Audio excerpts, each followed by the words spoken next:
On the Wake Up Radio presents The Center with your host, DC Radical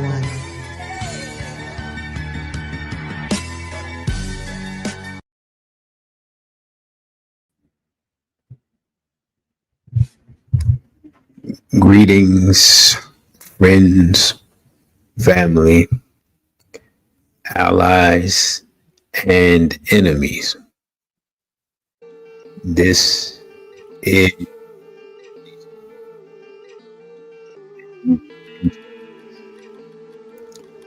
shout out to our wonderful producer, Cindy Ashby. You can check us out on SoundCloud, YouTube, iTunes, Podcast, Google Play, Stitcher, Spotify, and iHeartRadio at On the Wake Up Radio. Y'all gotta forgive me, man. I am, it's been raining and overcast all day, and I am feeling very lethargic. Thought about getting some coffee, but it is 6 o'clock. So I bypassed that because I didn't want to be sitting around looking crazy at 1 o'clock in the morning. BB to me to brother Safo, BB Foley, brother, you got ripped off. Brother, you got ripped off says viewership may be slow for the program because YouTube didn't send out the 30-minute notification, but it did send out the program and started notification. All right, thank you for that, brother. There's nothing we can do about that. I've sent out messages on Telegram and messages on Instagram. So maybe people will come in. So what I am going to do is, of course, this is the show that was posted last week, dealing with the rise of what we now can see, most of us who at least been paying attention, because the whole world can't seem to see, although I don't know how at this point, but whatever. The rise of the Ped0 world order, and we're going to get into that in a few minutes. I'm just going to give a quick story, and then I'm going to play the Lost Tapes commercial to give people opportunity and a chance to come in and see what's going on with that.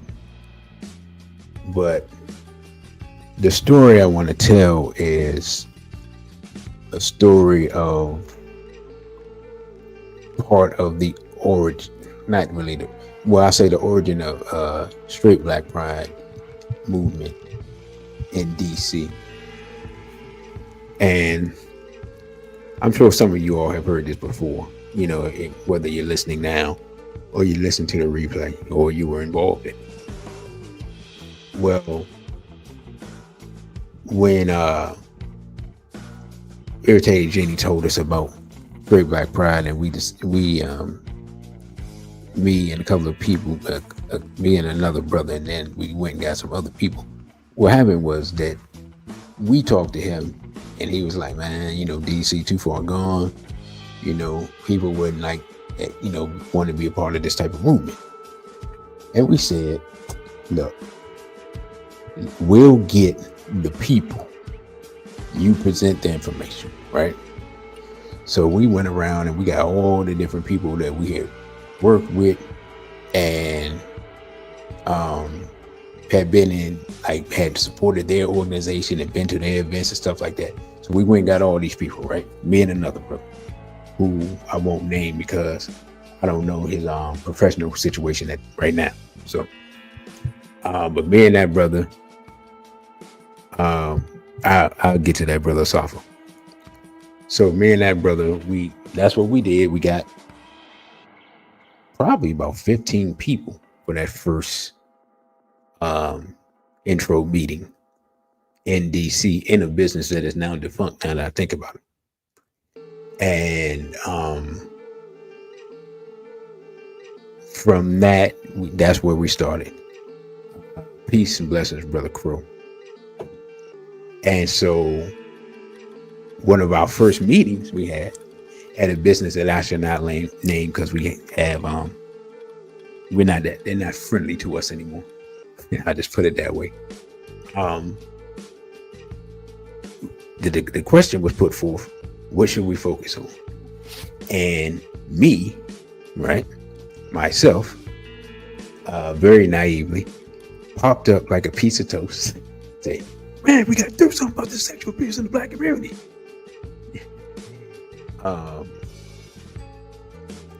And so, before the sister, Najee.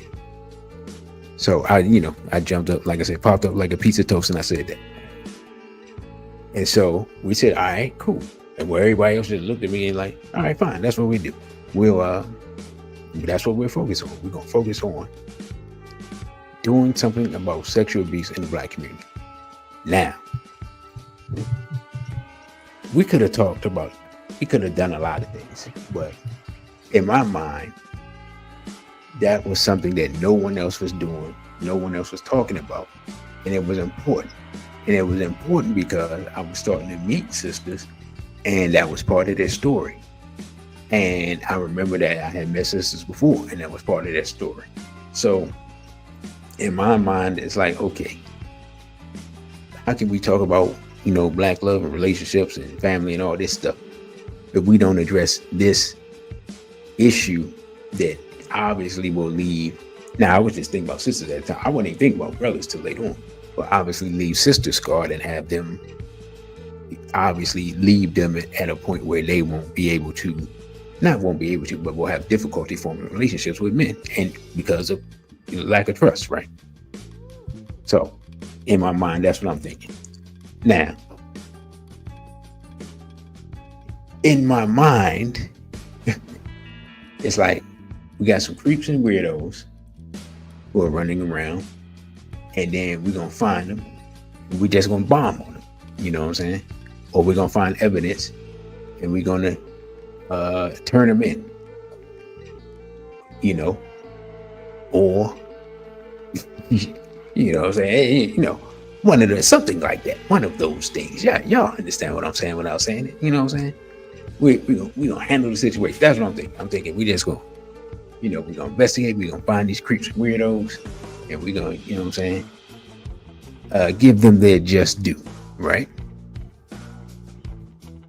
Oh, that poor, naive, not so young, but still young brother had no clue what he was in for, right?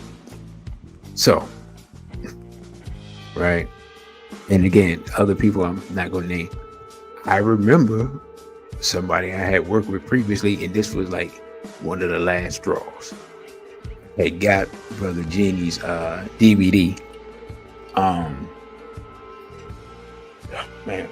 Wow, brother, you got ripped off. Help me out. Was Brother Genie's lecture where he deals with the child violators, Predators in Our Midst. Yeah, Predators in Our Midst. That's what it is. I had got the Predators in Our Midst DVD, and I was like, because at this time I was part of a Black Studies class, right? And I said, man, look, this is important. We got to show this, so forth, so on, right? We got, you know what I'm saying? We got to deal with this situation, blah, blah, blah, blah, blah. I'm gung-ho. Like, man, you don't understand. Like, I'm on fire. Like, we're going to stomp this out in DC, then we're going to stomp it out in Maryland. Yeah, man, I ain't know no better. You know what I'm saying? I'm just trying to do the right thing. You know what I'm saying?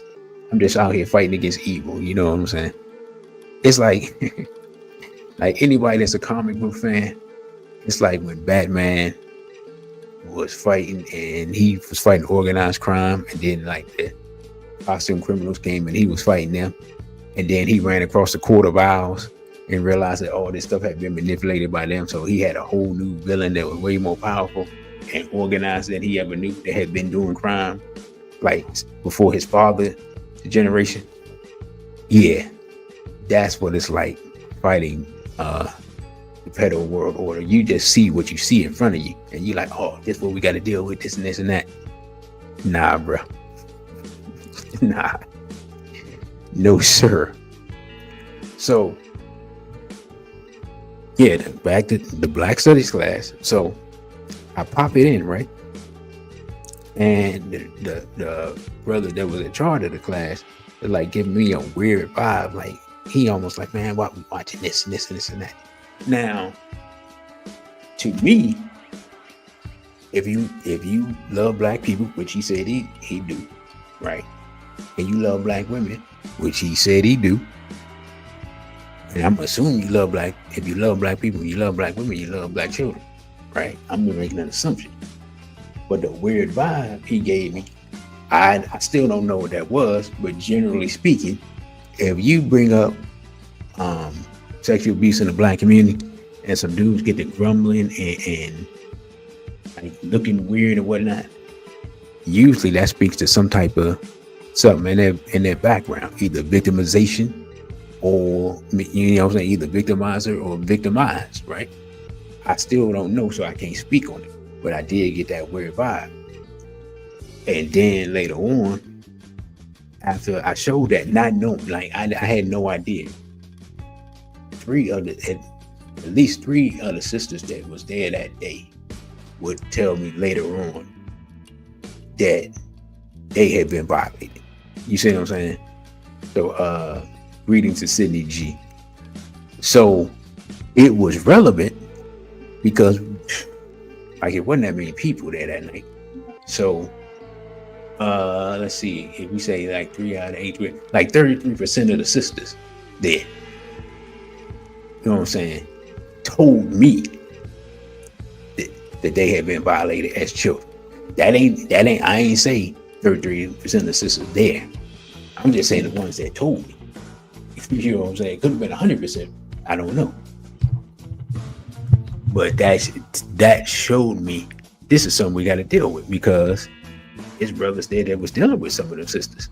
So that's affecting their relationship. You know, you your brother and you get to dealing with a woman, you get some type of weird vibes, you get her acting weird and you're trying to figure out what's going on. This is not what you're thinking about, right? You ain't thinking that her interactions in the past, you may think her interactions in the past. You don't think about violation as a child. You just don't, right? So that was how that became our focus, the DC chapter's focus. Then one of the first events we had, we rented out this space in this nice facility that are no longer cool with us. Yeah, I'm gonna say that a lot tonight, right? As far as people who are no longer cool with us. And we were like, yeah, man, we're gonna do this. I think we were gonna show the predators numbers and then have a discussion afterwards. Fam, you know, we got an email list. We got all these people on the email list. We're making connections with people. You know, like of course we got people that we know. And nobody showed up, man. Nobody showed up. I mean, like maybe 3 people. There's been no other event either done by Straight Black Pride, DC, or Irritated Genie that was that empty. We had more people working to organize it, right? If you take the main speaker, the sisters taking tickets, the secretary, myself, the 2 or 3 other brothers on security, like we had way more people working the event than came to the event. Why am I telling that story? I'm telling that story because I'm telling you all, this is how difficult it is to fight this war against the Ped0 world order, because nobody wants to address it. Nobody wants to talk about it, which means if you don't talk about it, you can't do nothing about it. But everybody says that they love children. And I'm telling you that 90% of people are liars. Straight up and down. When I asked the question before, and I think I asked it on YouTube, but I'm pretty sure I asked it on YouTube, but I ask it again. What do we have that is ours as black people that is worth physically fighting for? If people say our children, I'm gonna call you a liar. You're a liar. You know why? You know how I know you're a liar? Because you won't do what's necessary to protect our children from predators. Right? We can't even get people to stop listening to R. Kelly. And we know he violated Aaliyah. You go back and listen to Vibe, he told us right there. I just when it came out, I didn't know Aaliyah wasn't public yet. I didn't know who she was. He talking about Vibe, little Aaliyah's got. That was like she had to be like 12, 13 years old. She didn't come out till she was 15. The fact that he said little Aaliyah was a giveaway, but who's little Aaliyah? You know what I'm saying? I'm like 18 when that song came out. Right? So, you know what I'm saying? So he's older than me. But R. Kelly 6, 7, 8 years older than me. So to me, she in fact, even at the time she passed, I thought of her as little Aaliyah, and she was a grown woman. You know what I'm saying? And he talking about little Aaliyah's got that vibe. We like, yo, fam, we can't listen to this madness, bro. Oh man, you know, but nah, I don't know nothing, son. Turn that off. You know what I'm saying? You almost got to get in a physical confrontation to get people to turn off a Ped0's music. But we love our children, though. These are liars. You know what I'm saying? Dr. Africa said something to the effect that we're heinous people because we grew up around heinous people. At this point, I've become thoroughly convinced and disgusted. I want to throw up every time I think about it. Because I'm thoroughly convinced that the President of the United States committed violation of a 13-year-old little blonde girl. I mean, you know, those of y'all who know me, y'all know I don't really care about a lot of people as far as their existence on the planet. But I'm never going to advocate for no violation of no children. I don't care what's going on. That's just something that's always wrong, regardless of who does it and who it's done to.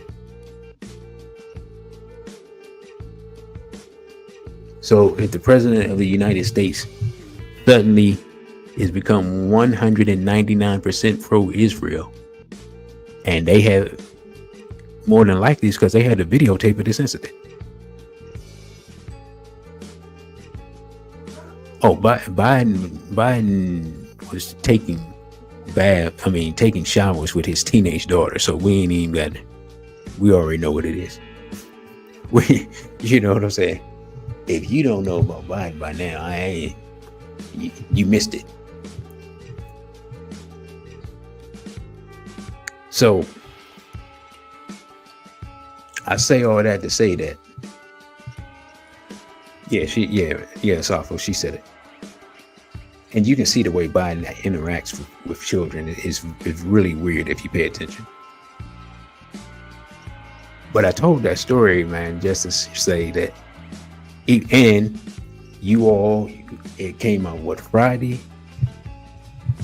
It's starting to get more and more views.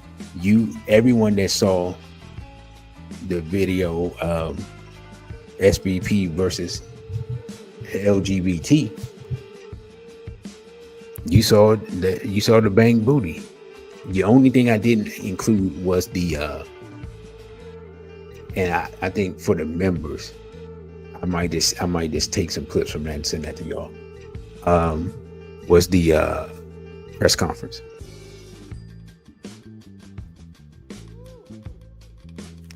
You know, we had a press conference. We got everybody together. Like I said, we went to New York.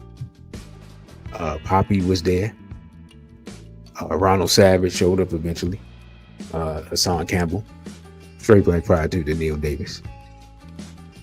And Hassan Campbell looked Zulu, remember, straight in the eye, told him, I can't remember the dude's name, I think the dude, Tawfiq, he said, y'all know Tawfiq, right? Yeah, Bam's cousin. And then he dropped the bomb. He's like, yeah, Bam molested Tawfiq. I'm like, what the? You know what I'm saying? And them dudes knew who he was talking about, and they was like, they was stuck. Right? Shout out to the Bronx. Y'all still ain't handled that. So when that situation came, that's right up straight black pride's alley. You know, I ain't even gonna lie. I've seen Genie angry, man, more than once. Genie has a horrible temper, but it's not, you know, then it was way worse. That was as much sustained. It was like instead of like an exploding anger, it was a sustained boil of anger for that whole time, hearing about this dude violating little boys. I mean, it was controlled, but it was obvious. Like the look on his face was like, if he had saw Bam walk across the street, bang booty, he would have went through that whole crowd of people and just wailed on that dude. And I'll be honest, if I saw him do that, guess what I'm doing? I'm crip walking on foreheads, bro. just straight up. Like it wouldn't even been no question. That I'm like, whoever this is on the ground that's getting crip walked on, too bad for him.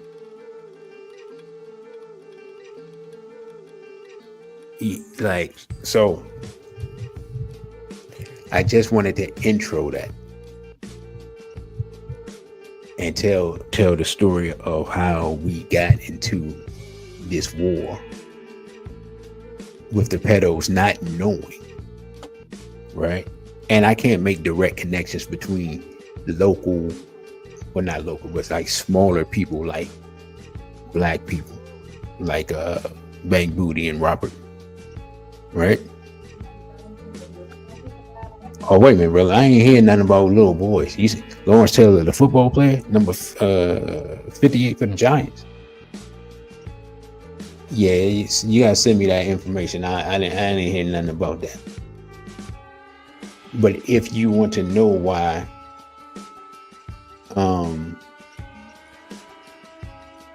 it's so hard for us just to get. Now think about this. What I'm about to say is gonna sound crazy when I say it. If you want to know why it's so hard to get black people who are engaged in this behavior and who have a little bit of a profile convicted, right? Okay. You said land. Oh, okay. I was getting ready to say. Now, Lawrence Taylor got a situation with a young girl back in the day. So that's why I thought, so he is on the list, right? On the list of extreme suspects. But yeah, Bang Booty, Lance Taylor, yeah. But if you want to know why it's so hard for us just to convict our own people, it's because this behavior is the standard behavior for the quote unquote elite. And it is an entitlement about 3-year-old baby girls, right? If you can still find it, what's the name of the documentary? It's called the Other Israel, and I can't remember the gentleman's name. I thought I had a clip from it, but I wasn't able to find it. It takes documentation straight from entitlement. They'll try to lie to you and say that it's not an entitlement. It's an entitlement. That's why they charge you. I told you all I was looking for, because I have authentic copies of the Hadith, you know what I'm saying, from Islam, you know, Sahih Bukhari and Sahih Muslim. So I was like, you know what? I'm gonna get some authentic copies of the Talmud. I can't remember now, but I know that the price was at least $800, bro. So they don't want you reading the Talmud. So, but people who have read the Talmud have put different passages up dealing with dealing with pedos, encouraging it. You know what I'm saying? Talking about designated bond maids and 3-year-old baby girls and things like that. If you've seen my Dr. Khaled lecture, Hidden Enemies, Africa versus Everybody, Part 2, The Hidden Enemies, that information's in there. If you haven't seen that, same process for purchasing the lost tapes. You send me $25 and via Cashapp and an email for which one you want. And y'all know I don't really like to sit around and toot my own horn. Excuse me. But I'll say this: if you don't have the Hidden Enemies lecture, and you love Dr. Khaled, and you love Straight Black Pride, you're doing yourself a disservice. Realistically, I don't even understand. Unless you didn't know about it, I don't know what you're doing.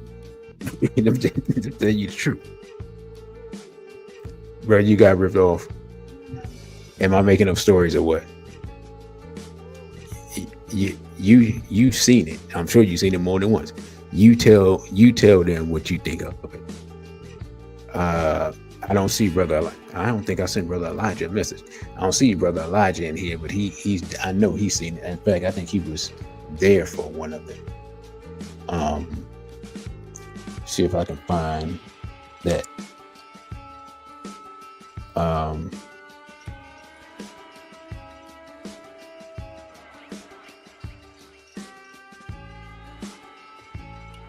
So before they Straight Black Pride, Straight Black Sock. Oh, I looked down.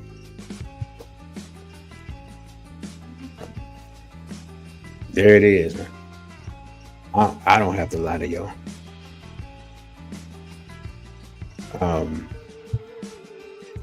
Before they Straight Black Pride, Brother Desaline, before they Straight Black Pride, Brother Sa. So that was the beginning. The 2022 Dr. Khaled lecture that I did, brother, the Hidden Enemies lecture, Africa versus Everybody, the Hidden Enemies, not the 2019 Dr. Khaled dedication. That they're similar, but the Hidden Enemies goes way more in depth, especially dealing with the hats. So that's where we started. That was the initial focus of SBPM in DC, and we face opposition with that.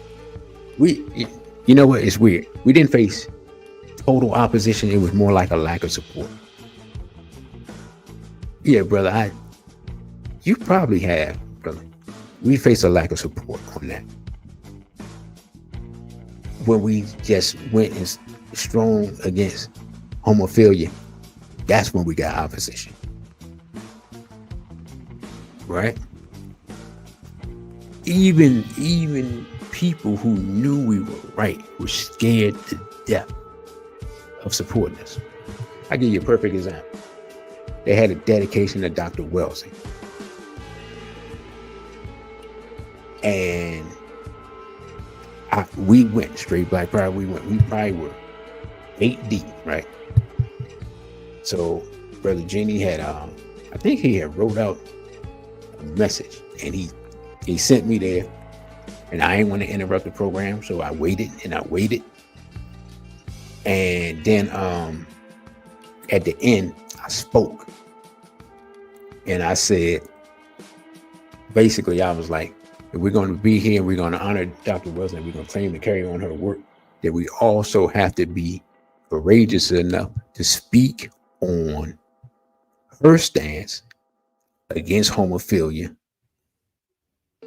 and against the feminization of the black male. And it was brothers that was like, they looked up. You know how you're not really paying attention? You're like, oh God, who is this dude? And then when I said that, they looked up and they started clapping. And the brother shook my hand. They were like, yeah, brother, that was strong. You right, you right. And then a couple of sisters that's real close to her, was real close to Dr. Wells, and was like, yeah, you're right. We do have to address that. And the sisters, the way they said it was kind of like, I have to acknowledge that you are factually correct. However, I'm not really enthusiastic about it. But the brothers was like, oh, yeah. I tell this story because this, how can I put it? Culturally speaking, for millennia, you know what I'm saying? This has not been part of black culture. We have fought against it in our own way. Like in places like Jamaica, been totally against it because of the violation that took place during enslavement. It went on during enslavement here, but we didn't hear about it because nobody would speak about it. Right? I remember when I found out what a oh man, what is the term? A cabin boy was. See, when they put the information out, they say it like a cabin boy is like an assistant to the captain. No, sir. No, sir. The Europeans on these long trips with these ships that would take weeks to get over from Europe to America, or if they went from Europe to Africa to America, they would be bringing adolescent boys with them, and the captain would always have his pick to room with him. Y'all know what I'm saying. That's what a cabin boy originally was. It was a part of European maritime culture during enslavement time. So eventually they stopped violating their own and they started using us. Right? That's how far back this stuff goes, and that's how deep the rabbit hole goes, where regular sounding stuff is a cover for violation of children. Right? So, as I was saying about the current president of the United States, I have come to the conclusion, though I can't prove it because I ain't got the tapes, that he is under blackmail. And what's her name? Whitney Webb says, one nation under blackmail, that he is under blackmail because they have the tapes of him at Epstein's house violating 13-year-old Katie Johnson. And since that is the case, they'll pay him well, but he will do everything that they say. Even to the point that, and people won't connect this, his crackdown on DC, his crackdown on other cities with black mayors, the reason they want him to do that and to attack black cities is because they want to up the racial tension between black and white people, right? So they use the dog whistle of crime and they attack the cities with black mayors. That makes us angry. And it makes us look at who? Trump, because everybody in the black community knows Trump's name, right? Even if everybody think he a piece of filth, which he is, because he violated children, allegedly, right? And because of that, what happens? Then the nationalist Europeans get mad at us. They start calling us criminals and monkeys and all this stuff. And it ups the racial tension. And who does that benefit? It benefits the dual citizens, the small hats. Because we're in a time now where for really about the last year and a half, everybody has come to an agreement that America has an Israeli problem. But now, black people think that we have a Trump problem. White people think they have a crime problem. And everybody wants to forget that we still got an Israeli problem because the president of the United States is being blackmailed by Israel, by the Mossad, I believe, because of his connection with Jeffrey Epstein, who was a Mossad agent. I have proven that. I talked about that 2 years ago. Now all of a sudden everybody's an expert on it. Ghislaine Maxwell's father, Robert Maxwell's handler, has come out and spoken publicly about it. So I'm not making up stuff. Ain't no conspiracy. These are just actual facts. This information now is anybody can find this stuff now. Nobody was talking about it when I was talking about it. So now it's going to be even more difficult to fight against this evil. But the fact of the matter is, people who are not pedos and who aren't cowards and perverts and weaklings and suckers of any race can agree that no children should be violated. Like that, you know what I'm saying? Like that shouldn't be a controversial statement. The problem is, here's one of the problems. One of the problems is if you look into any of the three major religions, there are like questions. Like none of the three major religions, to my understanding, have I ever heard come out and expressly forbid pedophilia. We know Judaism. I already told you what's in the Talmud, so we ain't got to even discuss that. Islam has a Prophet Muhammad and Aisha problem. The problem is, how old was Aisha when he moved into Prophet Muhammad's house? Aisha is Abu Bakr, his main man's daughter. She was a young girl. She was the one, in fact, she was the one that carried most of the knowledge and spoke the most hadith that are in the acknowledged authentic hadith. Right? She had the most information about the personal life of Prophet Muhammad sallallahu alaihi wasallam.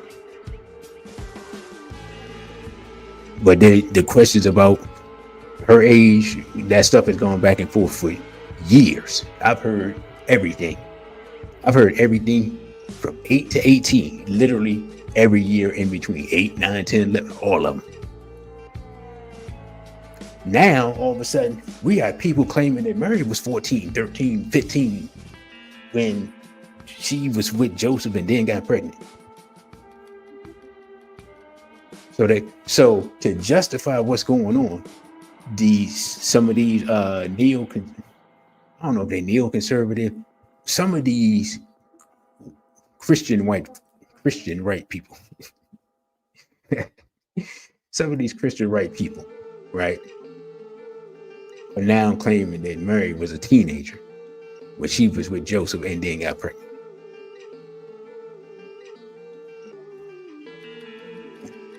Right? So they done made it, rather than accept that Trump is a violator of children and it's in the Epstein files, they done made God a pedo. You can't make this stuff up.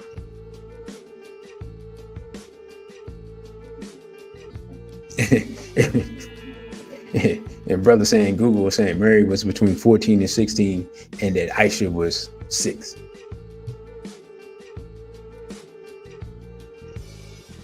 So at this point, they done made God a pedo in 2 religions.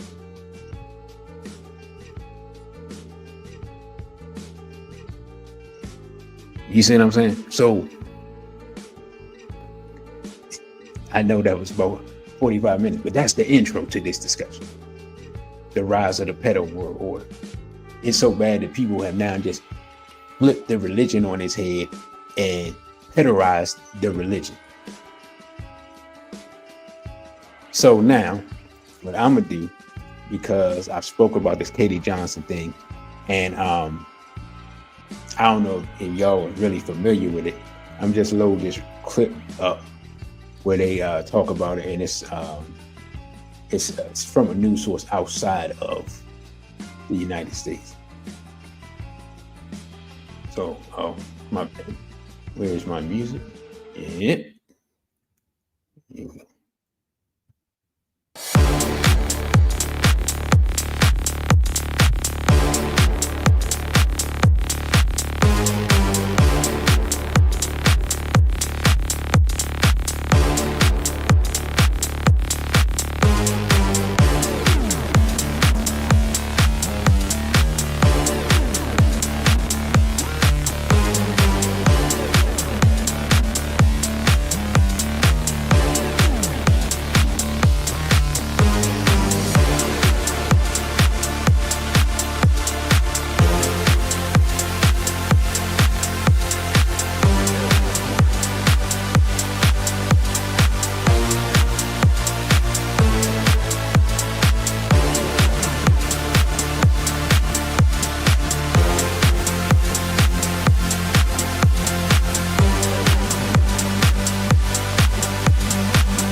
All right, that was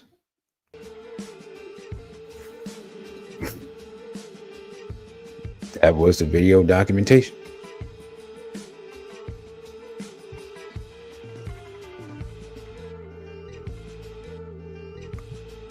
Let's see. Peace to Sister Tila Nubia. Brother, you got ripped off, says he believes Trump did it. Thank you, brother. Appreciate you. Trying to gauge your reactions real quick. Brother Crow said, don't forget Trump was friends with Hugh Hefner. Oh, no, No, I didn't know that he was friends with Hugh Hefner. But yeah, Hugh Hefner, man, that I don't know what connections that dude had. He got away scot-free. He had Brooke Shields in Playboy. She was 10. I thought she was 12. Either way, if the Brooke Shields thing is crazy because I don't think Brooke Shields is that much older than me, but I do. Brooke Shields is like the first young girl that I remember like grown men lusting after, and I couldn't figure out what was going on because I was a child at the time when I was observing it, and it was weird. Like I didn't know what was happening. Like she was like, Brooke Shields was like a sex symbol when she was like 15. Now I'm talking about like she had commercials and stuff like that. And then they put her in a movie with she's running around half naked on an island, and they're supposed to be stranded on the beach and all this stuff. And yeah, and who knows what happened probably to Brooke Shields, just being completely honest, because the public stuff was wild enough. I believe it's another actress. She played like a child prostitute in the movie. Then she grew up to become a whole lesbian. Jodie Foster. So, we have spoken about the Hollywood thing before. We showed the casting couch and everything. We're going all the way back to like with Mickey Rourke. I think Mickey Rourke was a kid, and Mickey Rourke probably been dead 20 years and lived to be about 80. So, what I'm saying? We talk about something that was 60, 70, maybe 70, 80 years ago, as far as Hollywood goes. So this Ped0 world order, man, is no joke. And so what I wanted to do real quick is just talk about some other people. I guess I'll just save the I'll say the commercial for top of the hour. So other people are connected tangentially or directly to Mr. Epstein. So what happened was I was looking at an interview of Whitney Webb, right? And she said, yeah, they won't really dig into this Epstein thing, and they won't really dig into this Diddy thing because of the type of people they're connected with. And I was like, yeah, okay, of course, blah, blah, blah. I'm like, I know that. And she's like, yeah, because Epstein started hanging out with the tech bros in Silicon Valley. I said, oh, interesting. And one of the first people she said was, yeah, him and Peter Thiel. Now, if you don't know who Peter Thiel is, I've talked about him before. Peter Thiel funded J.D. Vance's whole career, and he's the reason why J.D. Vance is the vice president. Right? He funded his political career. Now, Peter Thiel had his Palantir Corporation. Is basically going to be like, y'all remember The Dark Knight, where he made that machine, and not Alfred, but what's Morgan Freeman's character, Lucius. Lucius was like, nah, man, I can't co-sign this. You can't have this stuff. This is crazy. You got, and then at the end, Batman had put in the code to destroy it, and he gave it to Lucius, and Lucius put it in not knowing what to do, and it destroyed the machine. But the machine could monitor the whole city, and he had everybody's phone locked in, and that's how he found the Joker. Yeah, Palantir is an upgraded version of that. And Peter Thiel just got the contracts for the U.S. government for that. So that's who Peter Thiel is. He also helped co-fund PayPal, and it's something else big. So this dude got incredible money and incredible connections, and he is with Epstein. So let's look at the article, because I do have articles. It says tech billionaire Peter Thiel has spent the last few years gabbing about Jeffrey Epstein, sometimes to fan the flames of conspiracy theory, and at other times to tie other well-known tech magnates to the dead pedophile. However, a new report claims that Thiel himself had a significant financial ties to Epstein prior to the accused sex trafficker's death in a New York jail cell in 2019. The New York Times reported on Wednesday that in 2015 and 2016, not long before his death, Epstein invested a substantial sum of My understanding, $40 million, which to Epstein is not substantial, but to us, that's substantial. $40 million is a lot of money to us. Right now. And this was to Valar Ventures, a venture capital firm. Like many of Thiel's other companies, is named after a creature from J.R.R. Tolkien's mythos, right? Peter Thiel's a big Lord of the Rings fan, so a lot of his companies are named after things in Lord of the Rings. Thiel got $40 million from Epstein, and now that is worth $170 million.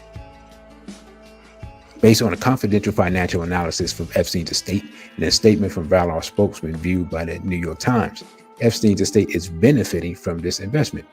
So remember, they were talking about all of a sudden money being deposited in Epstein's account, and they were trying to figure out what was going on. He has investments and connections with these people who are extremely wealthy, and those investments and stuff are paying off, and they're still paying his estate. Now the question is not whether or not the money goes into his account. The question is who's paying attention to make sure the money don't come out. Because if the money comes out, Epstein's still alive. But I'm not going down that rabbit hole. I'm just saying, because who else gonna be taking money out of his account? Right? His lawyer, accountant, maybe, I guess, but for what? Anyway, Epstein knew a great many powerful and influential people and had business relationships with some of them. That said, the new information about Epstein's substantial investment in the Thiel company is somewhat amusing, given how much Thiel has discussed Epstein as an abstract figure in a cultural war rather than a real flesh and blood human that he personally knew. Epstein's ties to Thiel were previously reported back in 2023. Let's be realistic here. The idea that he just happened to give this dude $40 million to invest, but they ain't cool like that. How many of y'all believe that? Now, Peter Thiel's an open homosexual. I know I played that video before when we were back during the campaign when I first put this dude on our show and was talking about him. I know you got ripped off, but does anybody else remember the video where he was openly talking about his sexuality because he's married to a man? Let's be honest, Jeffrey Epstein, by the time he met Peter Thiel, understood the proclivities of different types of people in the sexual aspect based upon his business. Do we really think that Mr. Epstein couldn't figure out as soon as he met Thiel what he was into and then didn't provide him with that service? Do we really think that? We don't really believe that, do we? We don't really believe they would just, he just happened to invest a little money. Peter Thiel got his hands dirty. Epstein said, is it this one? Yeah, one of these articles, Epstein said that when he first went out there, he thought these a bunch of nerdy dudes that was quiet and laid back. And he said when he got out there, they was out there partying, doing drugs, and having wild sex. Which means he saw an opportunity. Because if they were already doing that without him, he could ramp it up even further.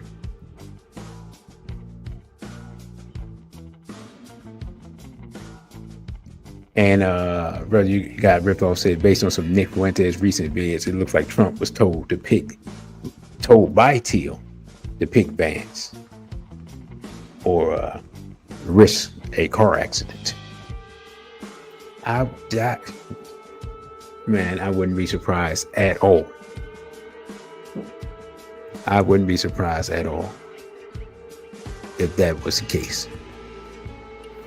So we're going to pause right here. And I am going to play the Lost Tapes commercial. You take a break and we'll be back after this.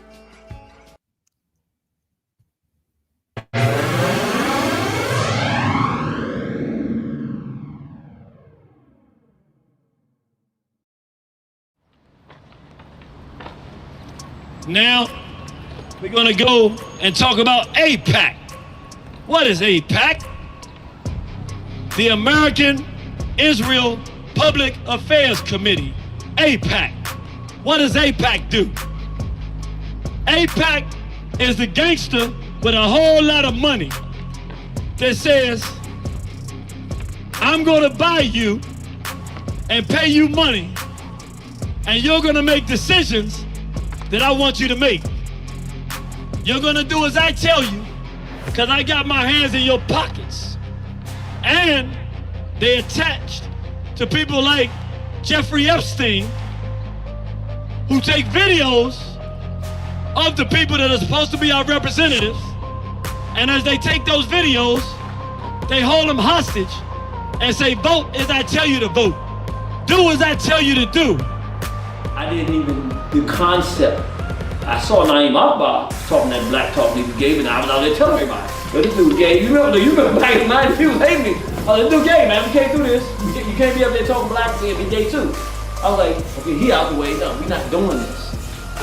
I'm saying this because I did not imagine a time, little old me from Southeast, where if they tell us to take a jab, stick ourselves, I'm gonna be the only one that wanna say something. Maybe the brother out in Whitaker, brother Darren, you know, we got a few brothers, but I'm talking about like, I'm thinking whatever they tell us to do, we got black people who studied under these people, we gonna say no. Or we gonna at least wanna investigate. I'm thinking it'll always be that way.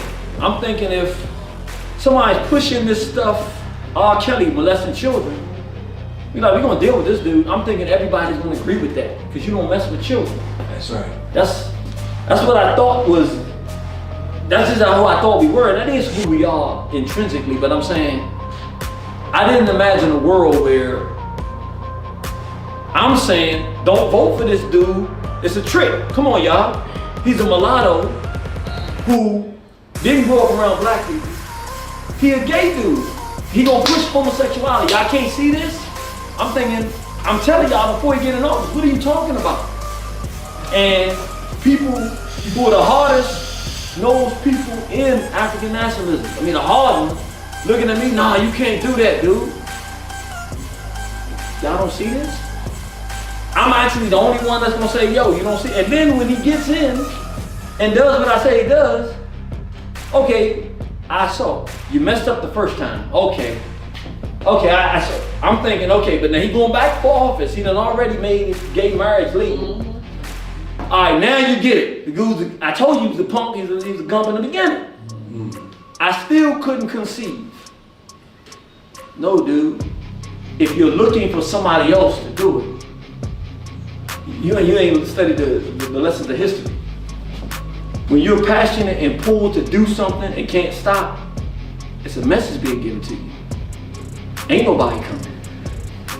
You gotta believe in yourself, because somebody decided that you was supposed to do something. So you can't turn it off and stop looking for people. You just gotta do what you do. We looked in the past, 1972. I was born in 1973. I'm almost 50 years old. I'm 50 in December. A year before I got here, they must have known I was coming. They said, let's get this thing out here now before you get here. They did what's called the Gay Rights Platform of 1972. This is just official document, sharing information. If you go look it up online for yourself, they're making it difficult to find. I don't know if people have been noticing this, but things that you used to easily go and put it on the internet and find them, you can't find this stuff anymore. I mean, there's a bunch of stuff you can't find. But I'm gonna bring your attention to just one. It's a bunch of stuff, all of it's aimed at children. Sex education of children, adoption, gay adoption of children. But there's one that's most important for what we're talking about today. And they break it down from the federal level and the state level. On the state level, they say every single state, they want laws repealing all laws governing the age of sexual consent. I'm gonna say that again. They want the repeal of all laws governing the age of sexual consent. Meaning a newborn baby, they want it to be legal to have sexual contact with a newborn baby. What year did I say? 1972. That's 51 years ago. Fast forward 21 years from then to 1993. In the interest of producing that result, they had right downtown, 30 minutes, not even 30 minutes if there's no traffic, go right up here, East Capitol, go all the way up the road, you run right into it. They had the 1993 Gay Rights March on Washington. Let's see what that was about.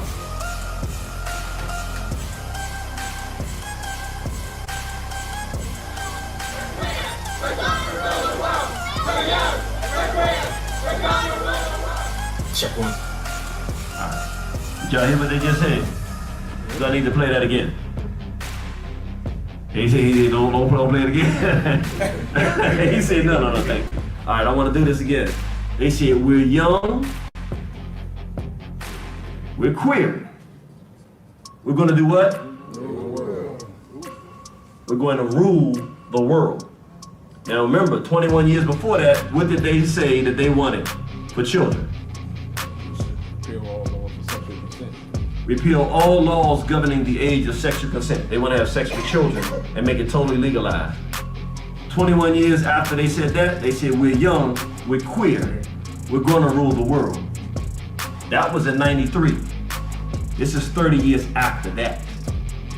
So they've had 30 years to say we're queer, we're going to rule the world, which at that point they said, we haven't gotten to the point where we rule the world, because if they did, they wouldn't be saying that. They would say, we're young, we're queer, and we rule the world. They didn't say that. We're young, we're queer, we're going to rule the world and have it our way.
All right.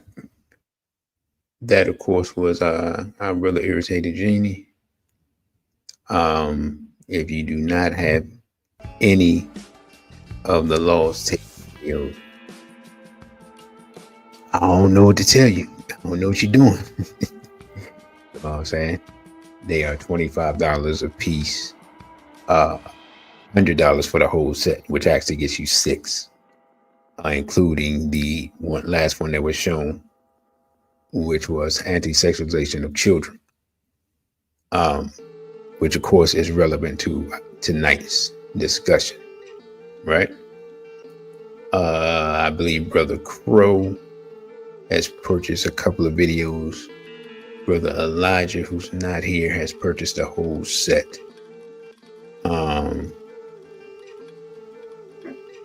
So, you know, those brothers are ahead of the game.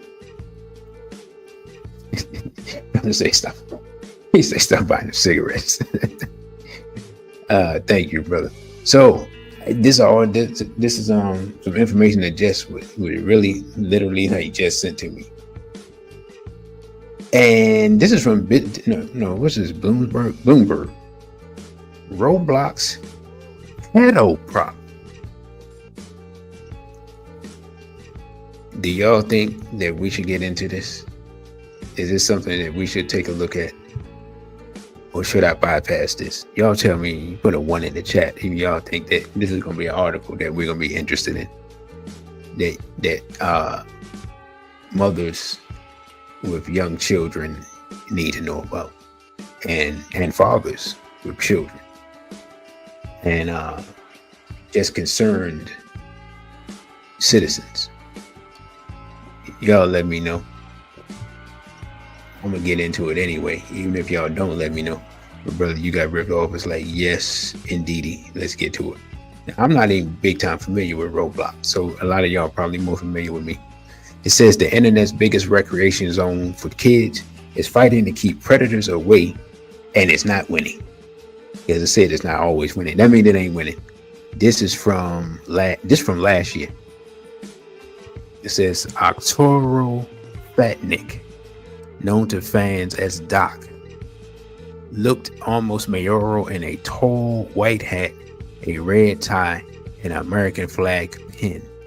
A smirk was permanently plastered on his face as he roamed his domain on Roblox, the multi-billion-dollar gaming platform geared towards children.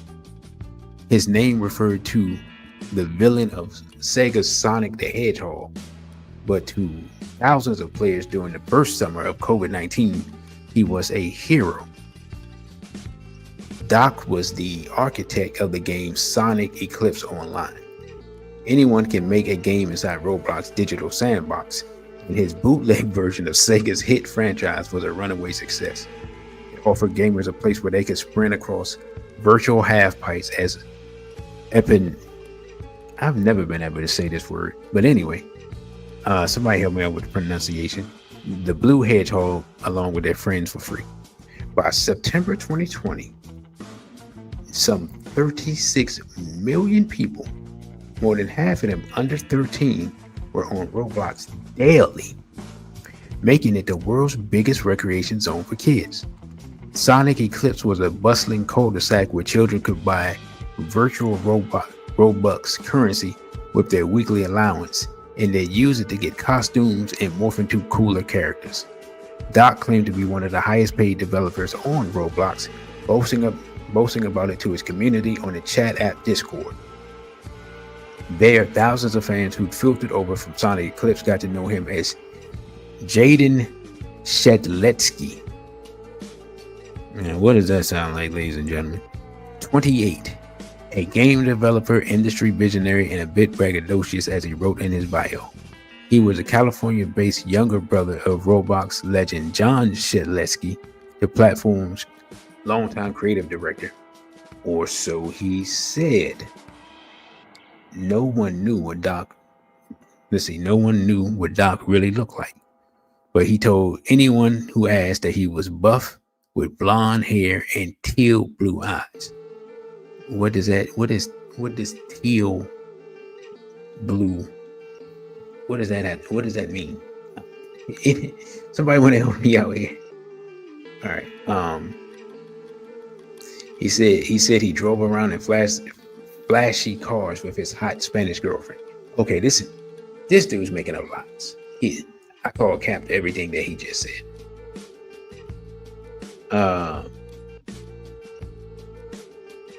And brother, you got ripped off. He said, "Oh yeah, greetings, brother Vincent Ali." Brother Vincent Ali is one of the brothers that bought the entire Lost Tapes series. Brother Vincent Ali, if you could give us your rating of that, appreciate it. Sister Najee says parents often know of the threats on Roblox but don't feel empowered to tell their children no.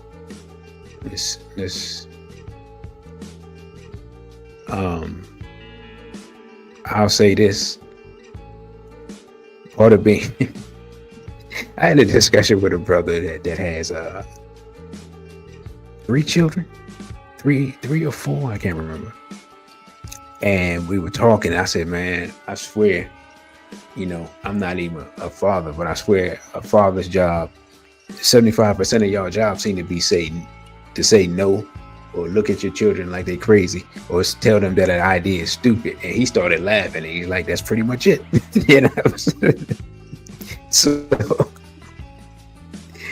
So yeah, man, that's why fathers are important, because Yeah, I don't care about your feelings. No, I'm trying to save your life. Let's get back to this article. But I just found it hilarious when I said it that he agreed. Let's see, where were we? The teal eyes thing that I couldn't figure out, and him capping about his hot Spanish girlfriend. That all just sounds like lies. Anyway, Doc's dark, edgy humor only made him more compelling to many kids. When he posted a joke about violation, one fan replied 10 out of 10 when he called young girls who helped him develop Sonic Eclipse quote unquote sex slaves. It became a running joke. He quipped about being the old man with kids in the basement. Fans sparred with one another, get on his good side and on his payroll. Oh boy, here we go with the nonsense. Some were also quick to defend his honor in September 2020 when a Sonic Eclipse player posted screenshots on Twitter of a private chat Doc had with a pre-teen. Says, "You're 12, I expect you to be a little slow on the upbringing, but soon I'll corrupt you beyond your wildest dreams. Words cannot explain what I want to do with you. You're the reason why I'm going to end up behind bars." Hey man, this dude's a perv, man. What kind of... Oh boy. Y'all give me a moment. Just the idea of some weirdo talking to some 12-year-old like this, man. Anyway, the person who posted the screenshots was one of a group of gamers who'd grown tired of the, and we don't care about the homophobic stuff, that's a made up word, racist and predatory tirades Doc shared on Discord. Oh man, he probably wasn't saying nothing. He probably was just saying homophobic stuff to throw people off the trail. The dude is anyway. Where was I? When Roblox Corporation learned of the messages, it shut down Doc's account. But by then, he transferred ownership of Sonic Eclipse to another gamer, a friend who kept it running, and instead, Doc claimed the controversy tripled his earnings. The bragging and the efforts to expose him continued until the spring of 2022. That's when Doc disappeared from the internet. Gamers speculated that he had offed himself. Then a few months later, a player sent an alert on Discord. Doc finally got arrested. Posted below was an article from a New Jersey news site with the headline FBI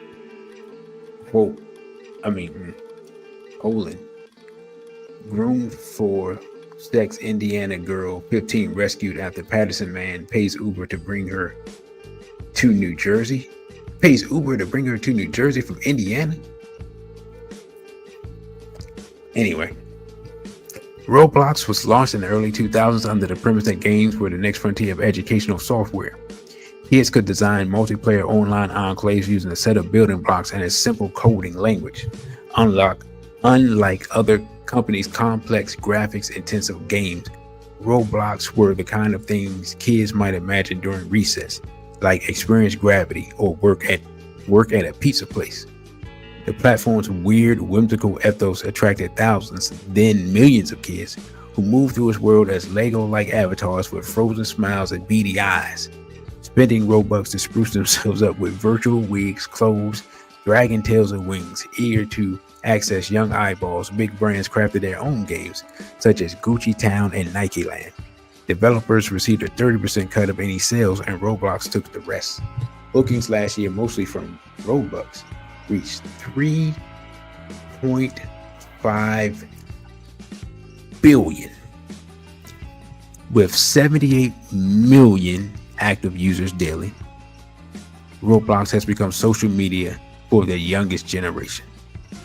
Every second, according to Roblox, it processes more than 50,000 chat messages. Hey loser, cute outfit, let's be friends, through its moderation protocols. A combination of AI, tech, and human workers that the company says scans all user content, including audio and text. Roblox has about 3,000 moderators, significantly fewer than TikTok, which has 3 times as many the number of daily users, but employs 40,000 moderators. Interesting. Unlike other mass-marketed social media apps which bar kids under 13 or shunt them into sanitized versions, Roblox was made for children. More than 40% of its users are preteens. And with that market comes special hazards, Since 2018, police in the US have arrested at least 24 people accused of abducting or abusing victims they met or groomed using Roblox. According to data compiled by Bloomberg Businessweek, some were already on the predator list or predator registries or have been accused of abusing minors. There was also a sheriff's deputy, a third-grade teacher, and a nurse. In just the past 13 months, there have been 7 arrests. So basically a little over a year, including those of a man in Florida accused of trying to kidnap a teen he played with on Roblox, a man charged with abducting an 11-year-old New Jersey girl he met on the platform, and a California man who allegedly abused a kid he too met on Roblox. These predators weren't just lurking outside the world's biggest virtual playground. They were hanging from the jungle gym using Roblox to lure kids into sending them photographs or developing relationships with them that moved to other online platforms and eventually offline. Roblox Chief Safety Officer, Matt Kaufman, called safety and civility foundational to the company. He notes that the platform's moderation system scan all chat and other digital content, bleeping out inappropriate words and blocking players from sending messages. Those systems, which can intervene in under a minute, are even more restrictive for kids under 13. He rejects the idea that Roblox has a systematic problem with child endangerment and describes the issue as industry-wide. Tens of millions of people of all ages have a safe and positive experience on Roblox every day. He declined to comment on specific cases. Yet a number of people who have worked for Kaufman say Roblox is on its back foot in its battle against predators. In interviews with more than 20 current and former employees, including moderators, engineers, safety managers, all of whom requested anonymity, of course, because of confidentiality agreements or fear of retribution from the company, Businessweek repeatedly heard that while child safety may be the company's watchword, releasing the platform and its 13 million games is a Sisyphean task. Sisyphus was a Greek, I believe was the Greek character that had to roll a giant boulder up a hill and it automatically rolled back down and he had to roll it back up. I think that's who Sisyphus was, if I'm not mistaken. Anyway, one moderator says her team received hundreds of escalated reports involving child safety every day, far too many for her team to clear. Let's stop right here.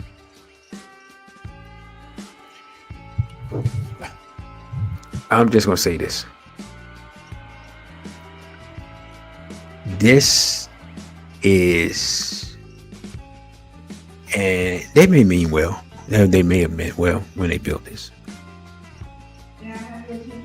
This thing is a playground for, hold on a second. You got some noise coming through.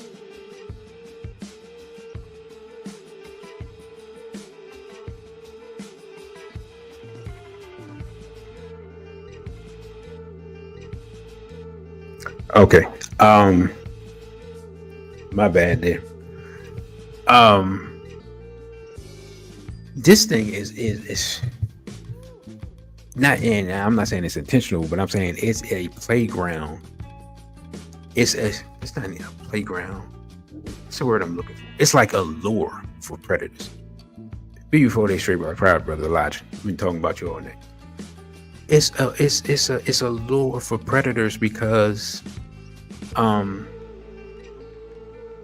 they know children are going to be there,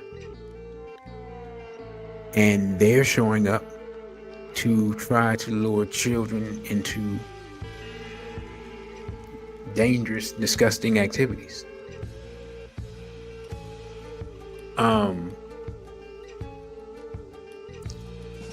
Greetings to RBG. Say they put the playgrounds online. The predators used to go in the fields. Now they go into the service. Right. Right, brother.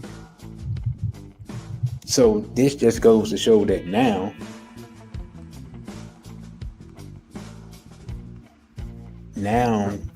we're in a situation where the predator comes directly to your child in your house.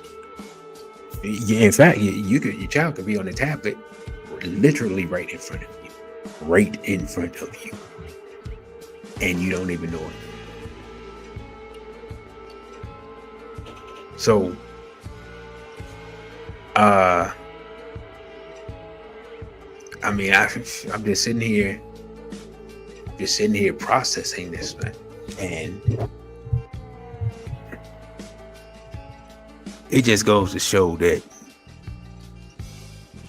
the job of raising children in a world controlled by predators is a Herculean task.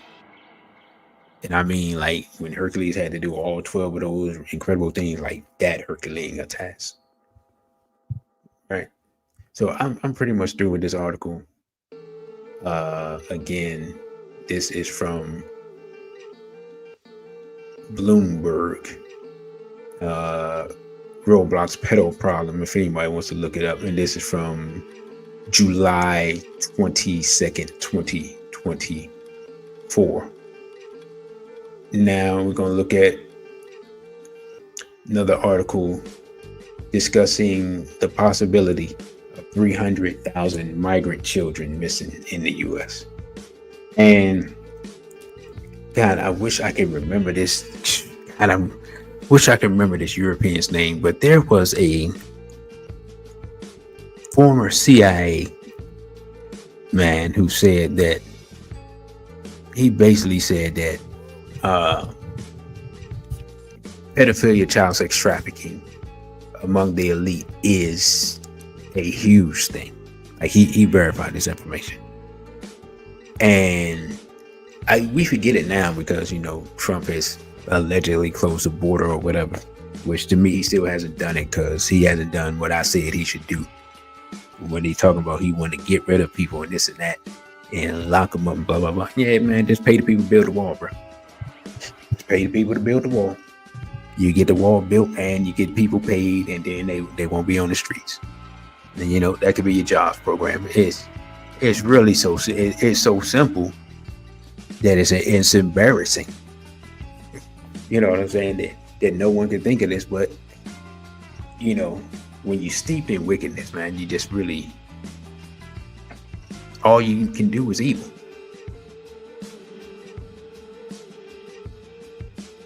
So,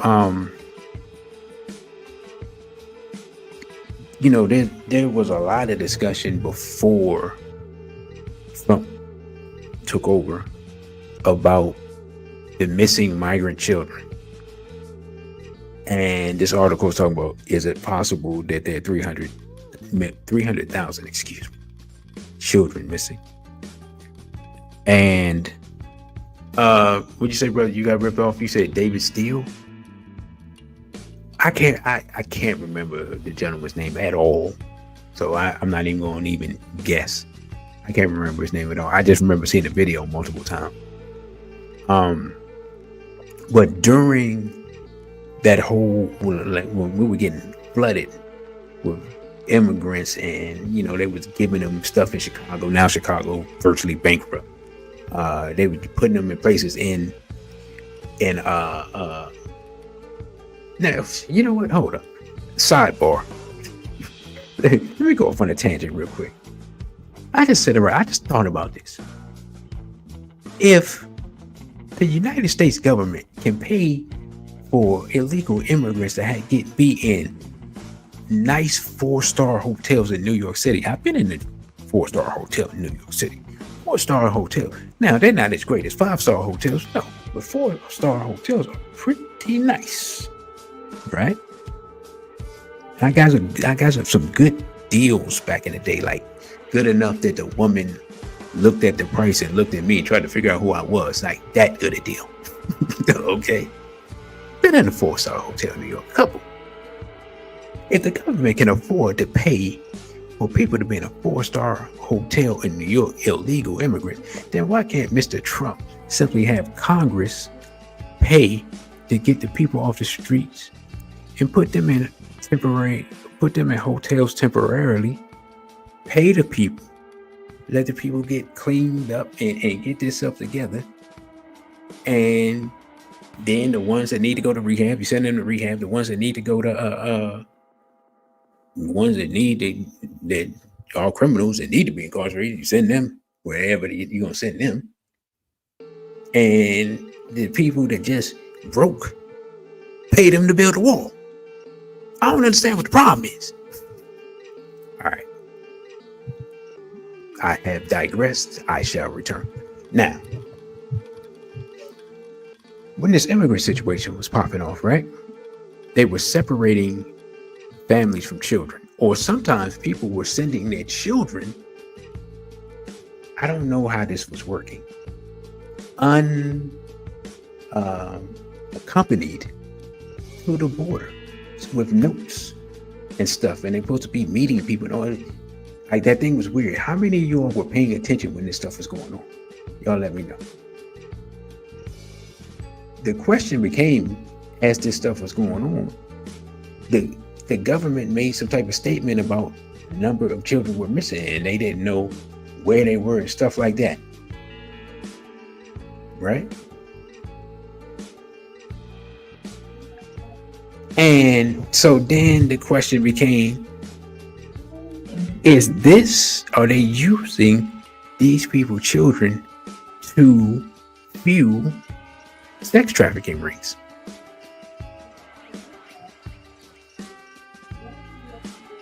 And Brother RBG said the kids with chaperones and notes. I remember that. Because the government under Mr. Biden admitted, like, yeah, we don't really know where all these children are. No.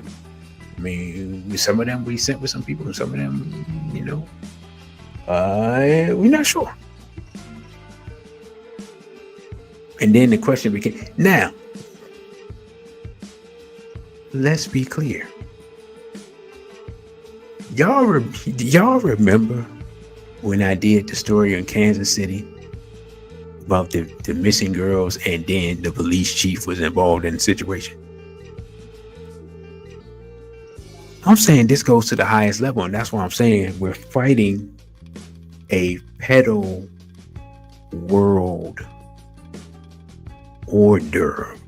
The people, let me say this as simply as I can.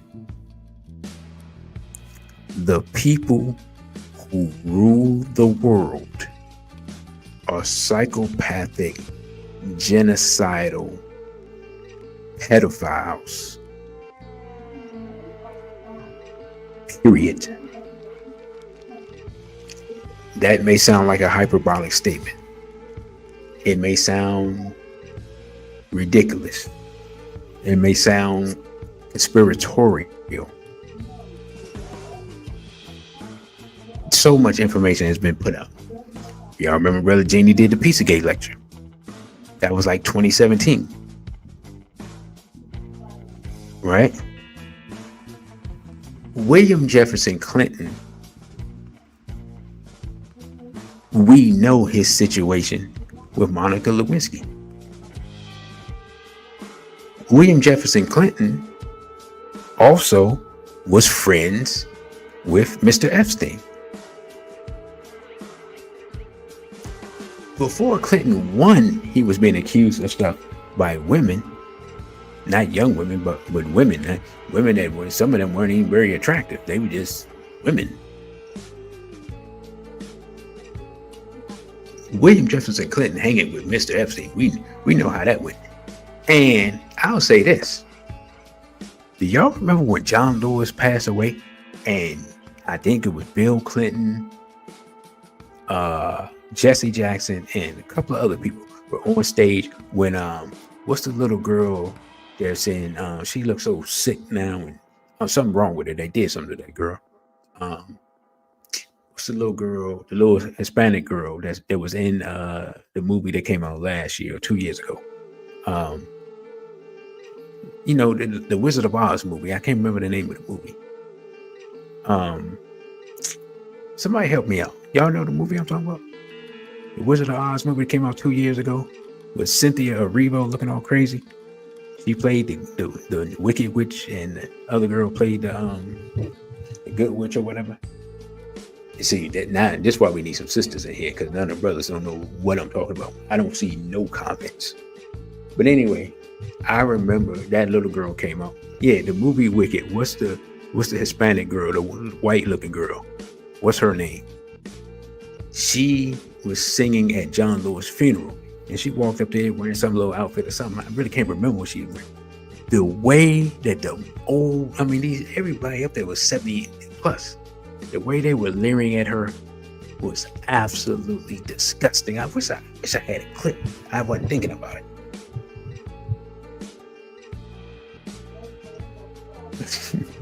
And Sister Najee, how you gonna speak for all the sisters? Okay, just because you're not watching it, you can't help me with the girl's name. I just need to know the girl's name. It's like Gonzalez or Ramirez or something. Y'all, the Spanish chick. I can't think of the girl's name. But anyway, she sung at the funeral.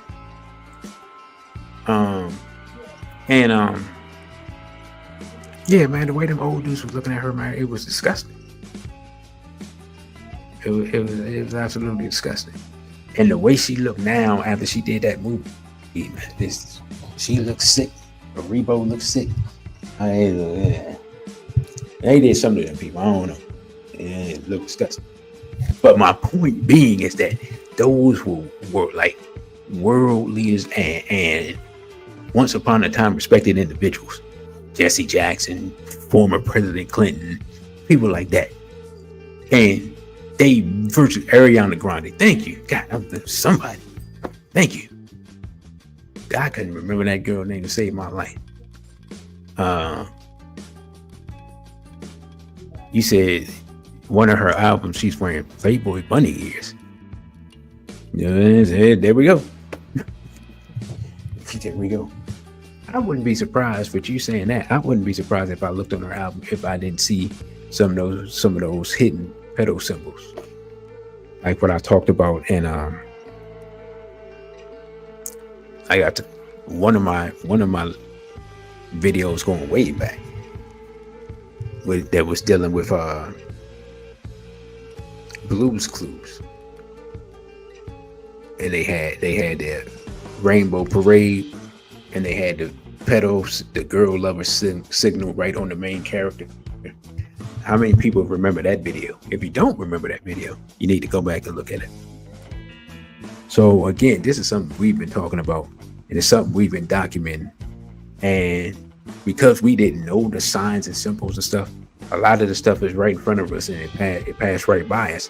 But once we got the code, we got to see it, and you got to hear people saying certain stuff, and you realize who's in on this stuff. Epstein having the connection he had is really just icing on the cake to just let us know that, yeah, the people that we talked about 10 years ago, they're now, there's a whole new set of people 10 years later.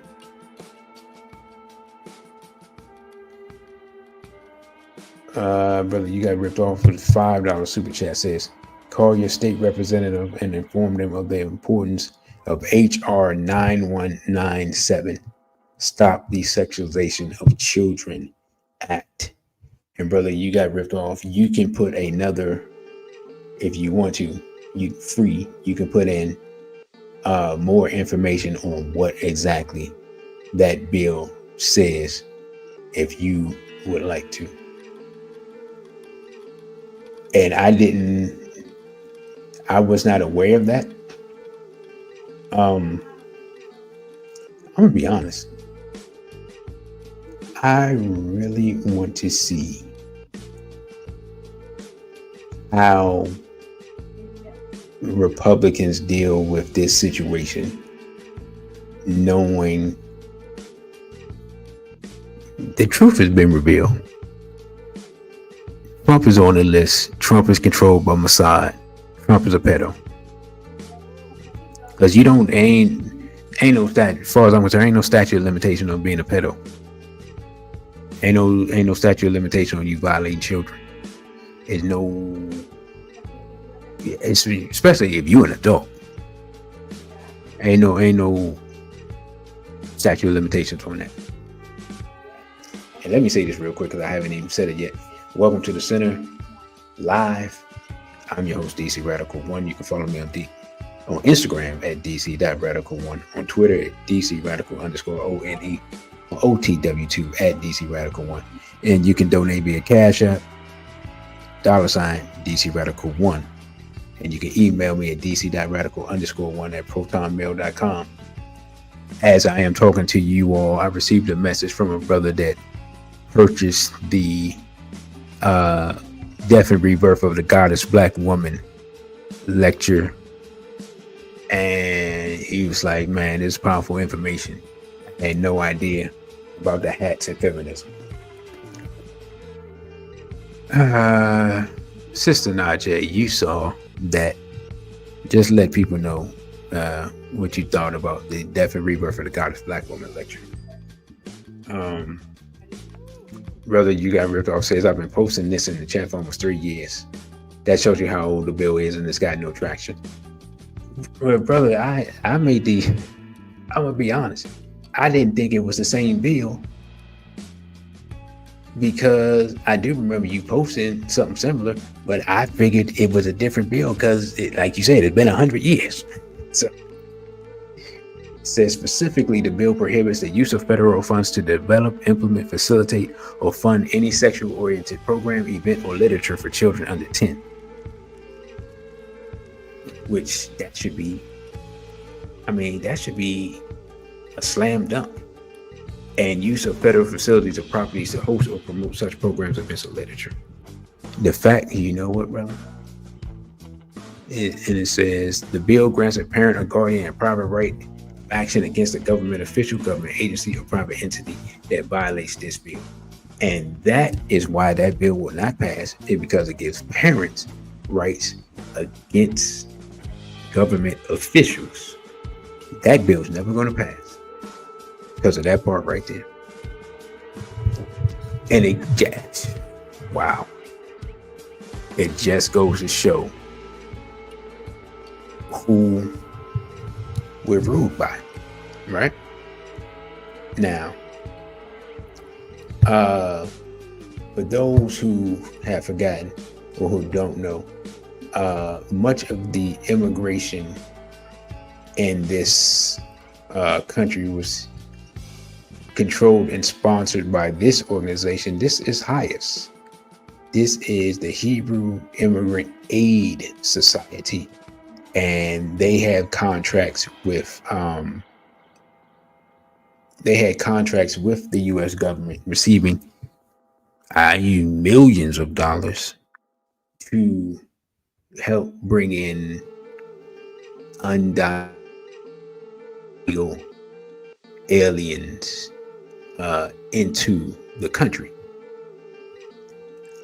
I don't think I have to mention the name. It speaks for itself, right?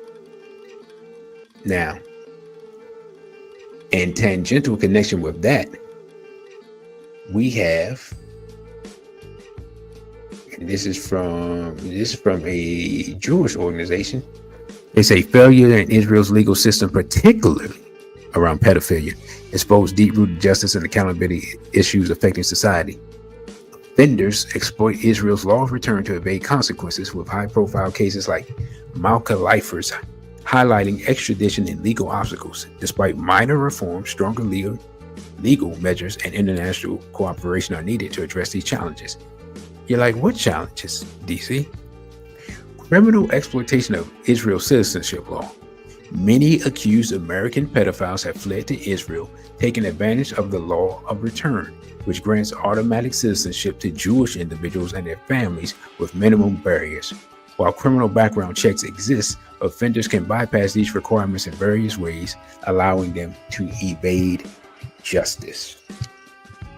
I'm just going to stop right here.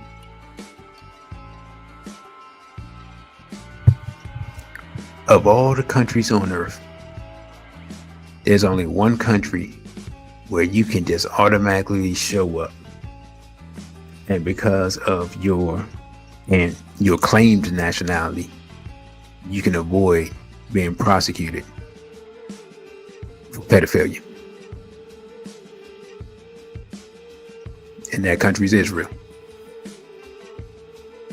Now, why would that be the case? Oh, yeah, because it's a part of their culture, according to the Babylonian Talmud.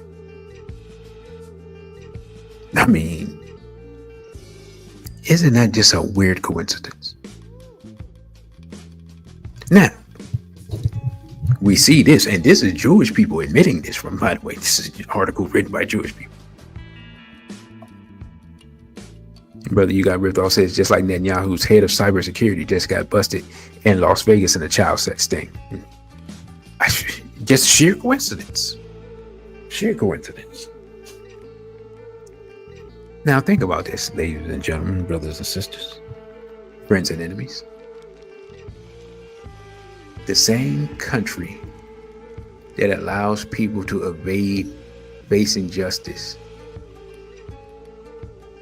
for crimes against children is the same country that controls 99% of the people in Congress and controls the President of the United States. I think I said it before, but I'm going to say it again. The world is controlled by psychopathic, genocidal child predators.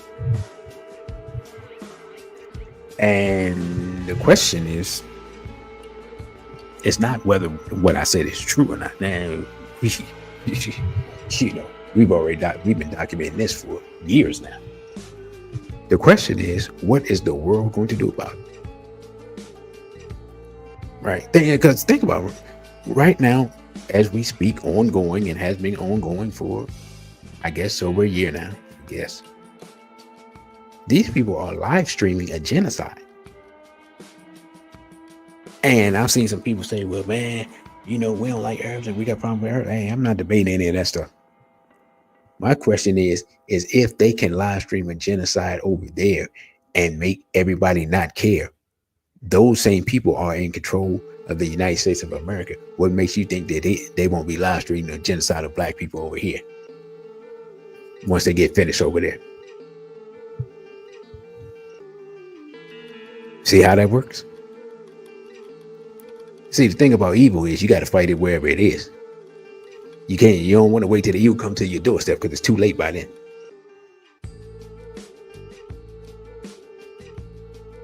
And the one issue that you should be able to get everybody to agree to is that children should not be violated by adults.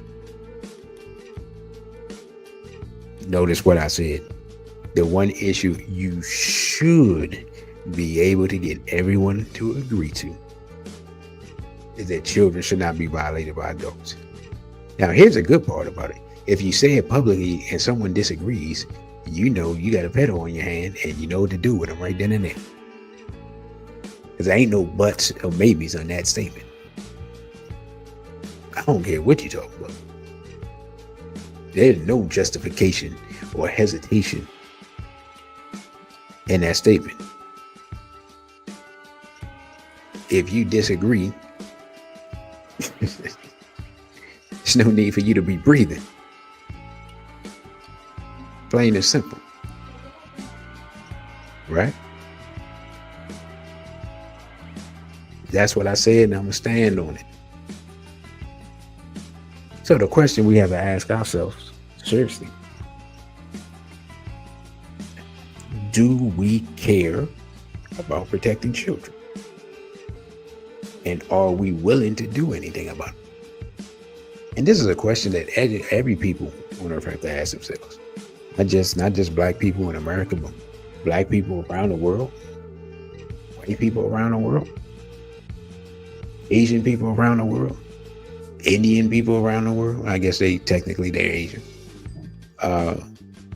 Hispanic people around the world. so forth and so on.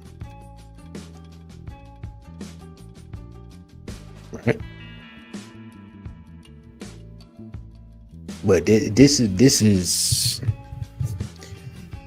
what's going on. This type of evil is taking place right now as we speak.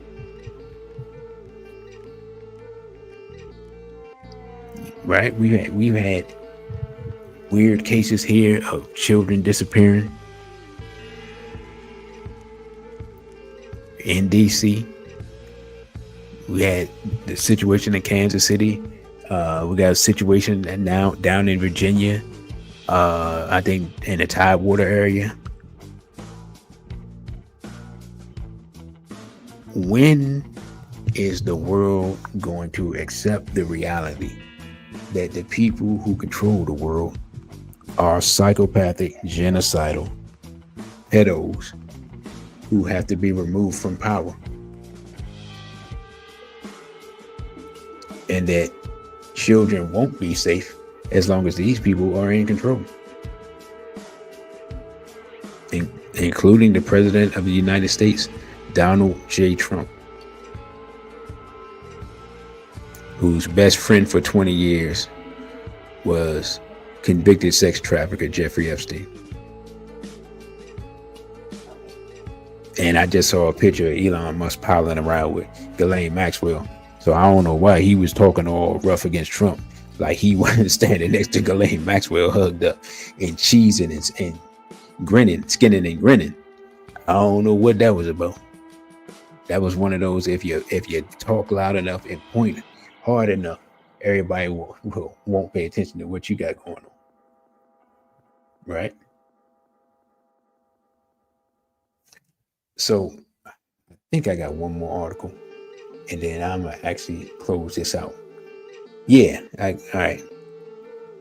So wait a minute, hold up. No, we got two more. One, it says the tech people that Epstein was connected to. I talked about Bill Gates. I talked about Lex Wexner. Lex Wexner basically made Epstein a billionaire, right? I think Wexner is worth about $4 billion. He helped Epstein become a billionaire, right? We talk about Prince Andrew. We know he's a child predator. Trying to see if there's any other names in here. Of course, Bill Gates. Bill Gates is a pedophile. Allegedly. I guess I gotta say allegedly. He sued me. All he gonna do is get some books and some clothes or something, because I ain't got nothing. There's Elon right there with Ghislaine. So anyway, I don't even know who Scott Borgerson is. Did anybody know who this guy is? Apparently, you know what I'm saying, he was caught chilling with Epstein. This guy, Marvin Minsky, I'm just looking at him. He's a pedophile. Just me looking at him. And he's guilty.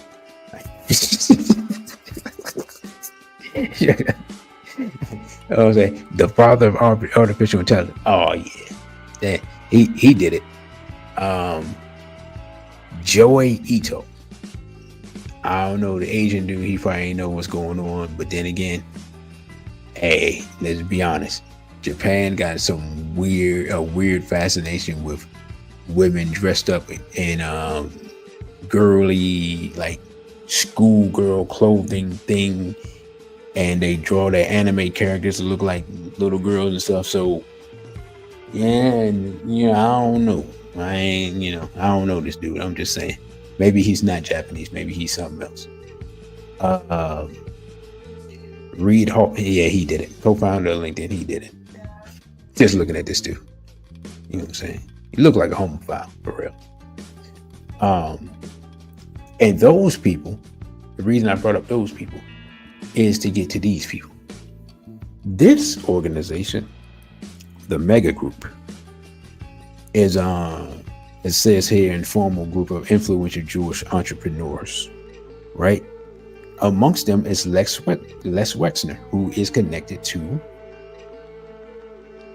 Epstein, right? He basically helped get Epstein in the game, helped give him money. That house that they talk about, Epstein's house in Manhattan, it was Wexner's house. Now, These are the people he's connected with. Wexner, who's connected with Epstein, is connected with Edgar and Charles Bronfman. Edgar Bronfman met with and came to some type of conclusion with, pause, get ready for it, Louis Farrakhan, according to Louis Farrakhan. Louis Farrakhan said that he met with Edgar Bronfman. Edgar Bronfman owns Seagram's and is president of the World Jewish Congress. And he had a bunch of sit-down meetings with Minister Farrakhan, where they came to some type of conclusion about something.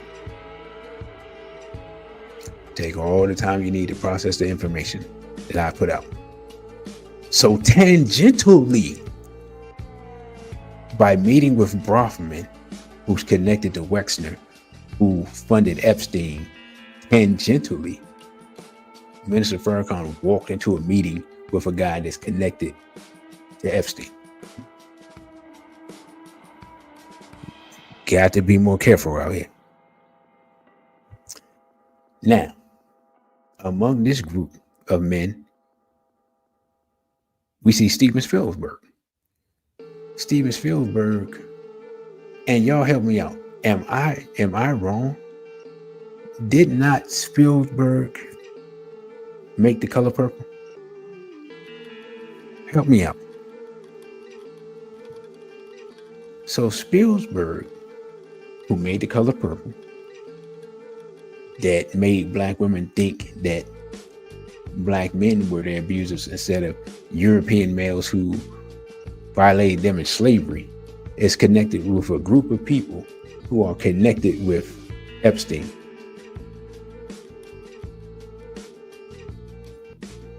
Right? Now, and then we have Lester Crown. I forgot the significance of him, but he's and it was something about him, and Harvey Mayerhoff. Now you like DC, okay, what the heck is this organization?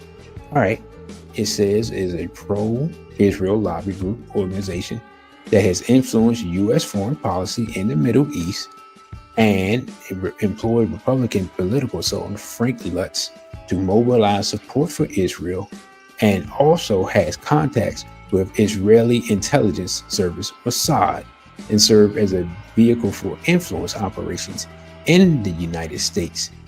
Epstein is said to have used this group to build up his network of high-ranking contacts in business, media, and politics. So in other words, these people, all of these distinguished, established gentlemen are connected with Epstein and the Mossad, including Steven Spielberg. So if we have to wonder who turned our women against us, it was the Mossad, and we can say that due to the fact that Steven Spielberg is connected with the mega group, and the mega group is connected with the Mossad. There you have it, brothers and sisters, ladies and gentlemen. We're not making up stories. We're not crazy. We're just going through, as some people say, the stats and facts. And it has led us all the way back to the Mossad in regards to propaganda against the black community, and with child sex trafficking involving immigrant children and Jeffrey Epstein. And that has walked us all the way back to Israel.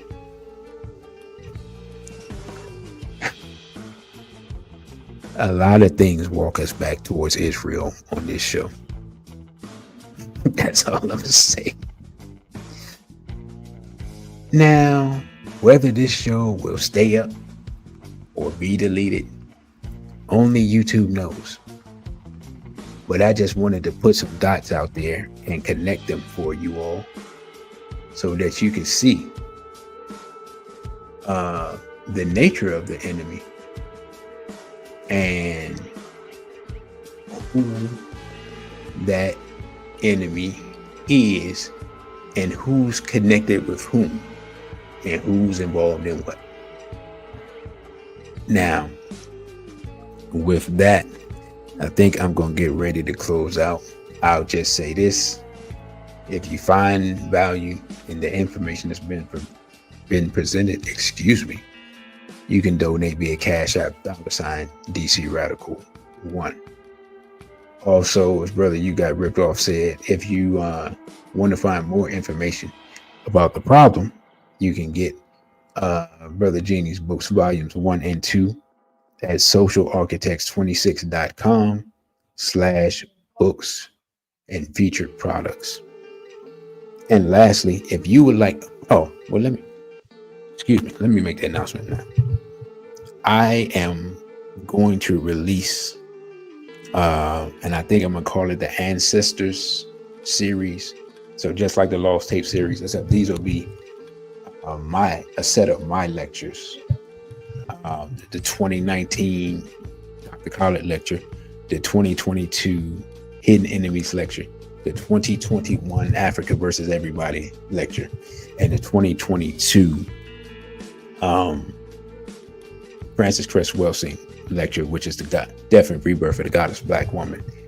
And also something I've never, if you weren't there, you missed it, but I did film it. Another presentation, We Exist Because We Resisted. And that talks about little known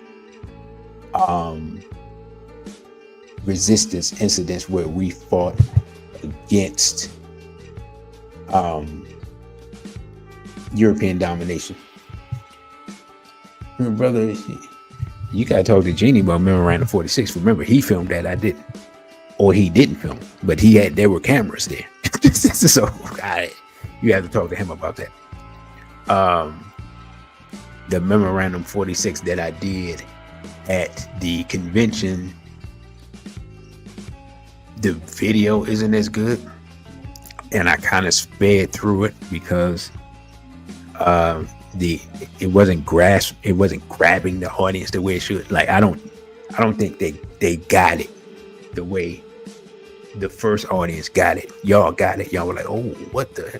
They didn't get it that way. It didn't have that same effect. I don't know if it's the way I was presenting. I don't know what it was. So, if there's one lecture that I would do again, I just wouldn't do it in DC. If there's one lecture that I would do again, I would do that one again. But I don't know.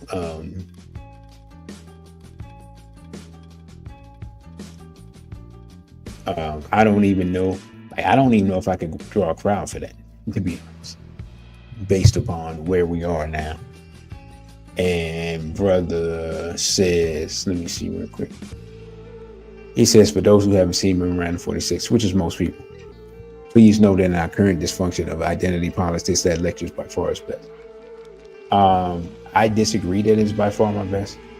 I really think the 2021 well, no, let me be honest. The Hidden Enemies is the best. That's the best one, in my humble opinion. The Hidden Enemies is the best one. If you love Dr. Khaled, you'll love that Hidden Enemies lecture. Yeah, it's plain and simple. You know, I ain't trying to gas it up, but those of you, and I know some brothers here that love Dr. Khaled. The information in that, and it's not all new, but it's the context that it's put in. You'll love that one, right? You'll love that one. If you are a brother that has a sister that you're dealing with, and you're trying to gauge where she is mentally, you want to get the Goddess Black Woman lecture. That's going to tell you where she's at. Our sister Asha Sekhmet, she bought that from me, and I could tell, she didn't know what to expect, but she just got it kind of like, I support the brother. After she saw it, it's after she saw it, her mind was blown. A brother You Got Ripped Off says, I say it's the best because the information covered is more secular and harder for people to find. What do you mean by secular, brother? Give us elaborate on it. And again, as I'll say this real quick, you can follow me on Instagram, which I think most of you probably do by now, at dc.radical1, on Twitter at dcradical_one, which I don't even use my Twitter like that, on OTW2, which is a black-owned platform, at dcradical1. And you can donate via Cashapp $DCRADICAL1. And you can email me at dc.radical_1@protonmail.com if you are interested in purchasing one of the videos, or you would just like further information on what exactly the lost tapes contain, or maybe one of my videos contain. But brother, I'll look at the video. I'll review the video from the convention to see if it's anything like if the video is worth converting to a lecture. I'll do that. But actually, never mind, because I forgot. And I might as well make this announcement. This Saturday, I forgot, it's this Saturday, the Straight Black Pride luncheon will be at, I think it's 10,800 Rhode Island Avenue, Beltsville, Maryland. I'm not sure about the suite, but it's at the Swahili Village of Beltsville. And everyone just has to pay for their own plate. And that's where we will be. Also, and brother, forgive me, man, I ain't gonna lie, I've been busy pumping out this content. We plan to do the next day to go to meet up at E-Life in Capitol Heights, Maryland. And I think it's 9185 Central Avenue, Capitol Heights, Maryland. And have breakfast there, and then go to a couple of the museums in DC. Probably the African Art Museum, the Asian Art Museum, and then the African American History and Culture Museum, or whatever they call it. Y'all know what I'm talking about. So Saturday will be the luncheon. Sunday will be the museums. So just that's what it is. So I think with that, I'm done for tonight. I thank you all for listening. Don't forget to like, share, and subscribe, and be on the lookout, because I do plan to do SBL Talk Thursday and probably Wednesday. I will be doing another episode of The Center. I'm going to talk about what's going on in Africa. Really quickly, I went to an event on the Congo on yesterday. I was late.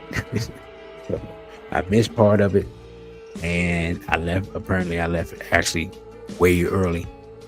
But I just give you all some information on what I saw there. They talked a little bit about the Trump deal. They showed a film of the people in the Congo, the artisanal miners that I think I talked about on another show. They showed them, and they gave the history of the Congo Wars 1 and 2. And realistically, I should have just stayed and tried to get the main presenters information and tried to get them on here, but I just figured the platform wasn't big enough and they probably wouldn't show. So that's my fault, because all they can do is say no, and I didn't even ask. So I take the L on that one. They're looking to spread the information, so they might have just said yeah just because. But yeah, we're going to talk about that probably Wednesday at 6, and SBL Talk, unless something unforeseen happens, will happen on Thursday. I don't have a subject at this time. It is conceivable that I may I may have a co-hostess. So, be on the lookout for SBL Talk on Thursday. So with that, brothers and sisters, let me ask you, because I've been coming out with a lot of content, and I know it's unusual for this channel. So I'm gonna ask y'all, and it's gonna sound crazy when I ask y'all, but has it been hard to keep up? Is it too much content? Is it just enough? Y'all let me know real quick before I get ready to go. And I know it's about approximately 10-second delay, but are you all enjoying? Because we had content every day last week, and we were off Sunday.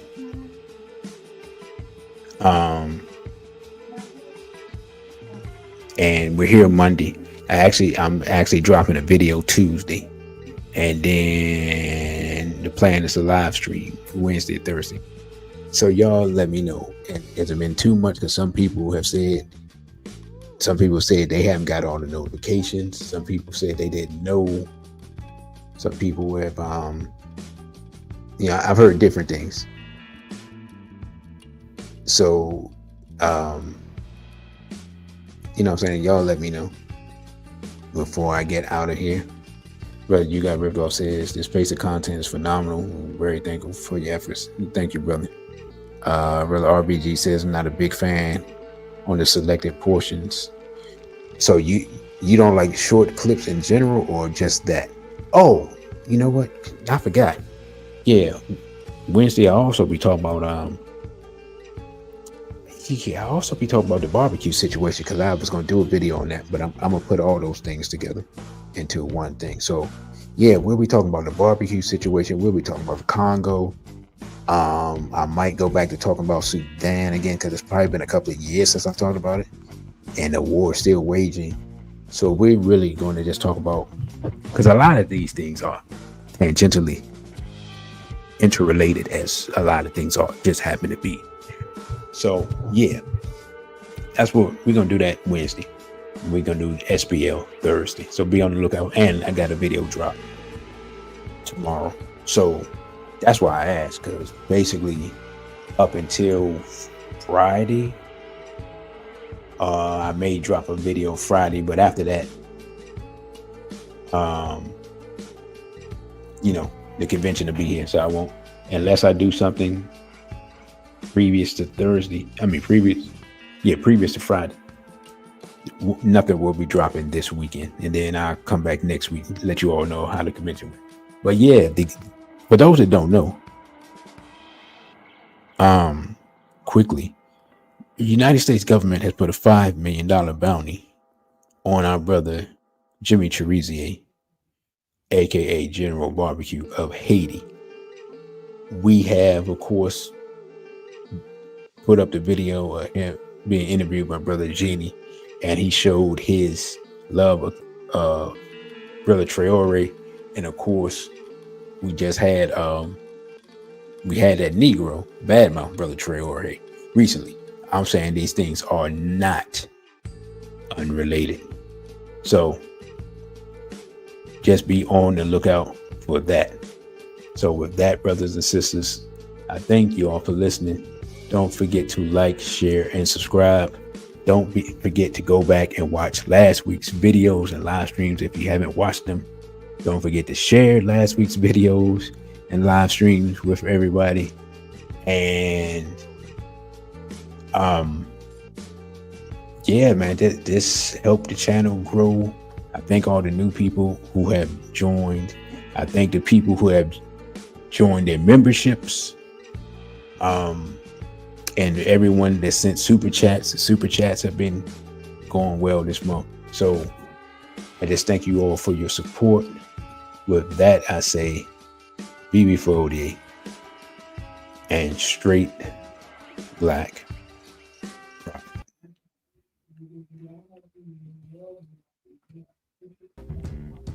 Thank you for watching this video. Don't forget to like, share, and subscribe. Also follow us on our other social media platforms. On Instagram, we're at dc.radical1.